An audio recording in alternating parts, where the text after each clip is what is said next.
สบายดีครับเพจทางเงินออนไลน์ปี2018เนาะเปิดเส้นทางสู่อิสรภาพทางด้านการเงินมื้อนี้สิมาสอนการหาเงินออนไลน์ผ่านทางเว็บไซต์เนาะคือเว็บไซต์ยุลาเนาะเว็บไซต์ยุลานี่เป็นเว็บไซต์ที่ว่าเฮ็ดเป็นเว็บไซต์ที่ว่ามีลิงก์ให้คนเขามาสมัครเนาะหลังจากที่มีคนเขามาสมัคร1คนแล้วเราจะได้ค่าตอบแทน2เหรียญต่อ1ครั้งเนาะ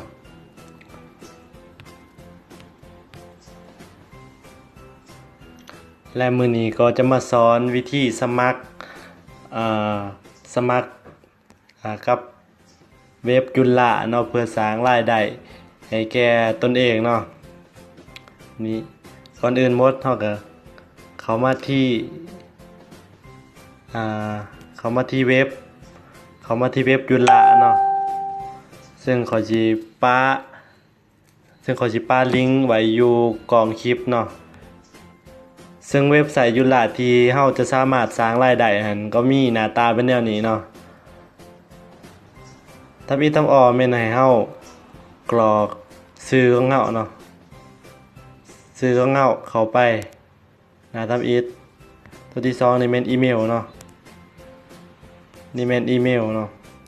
เฮาก็กดเข้าไปบนบล็อกสี่เหลี่ยมสีแดงเนาะมันกำลังซับมิตติ้งให้แล้วก็สิเข้ามาสู่หน้านี้เนาะเฮาก็กดแยดไป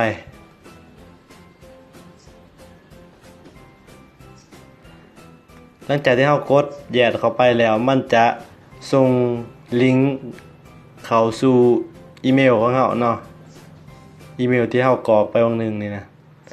แล้วเราก็มากดเช็คเบิ่งอยู่ที่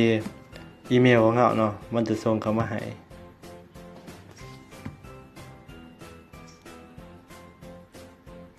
หลังจากที่เขาอีเมลกล่องจดหมายแล้วเนาะยุลาก็สิส่งลิงก์ activate มาให้เฮาเนาะเฮาก็กดเข้าไปอยู่ที่ activate your Yulla account เนาะกดเข้าไปเข้ามาแล้วมันจะเป็นหน้าตาแนวนี้เนาะแต่เฮาก็ใส่อีเมลของเฮาเนาะอีเมลกับรหัสผ่านเนาะรหัสผ่านอีเมลของท่านเนาะจะใส่รหัสอีเมลแล้วก็เขา log in to member area เนาะกดเข้าไปแล้วมันจะเป็นหน้าตาแนวนี้เนาะสำหรับเว็บไซต์ยุลา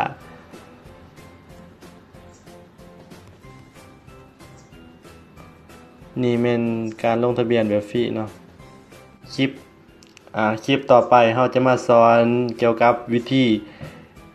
อัปเกรดเป็น VIP ของยุลาเนาะเพื่อให้เฮ็ดให้คลิปนี้บ่ยาวเกินไปก็ขอจบเพียงเท่านี้เนาะ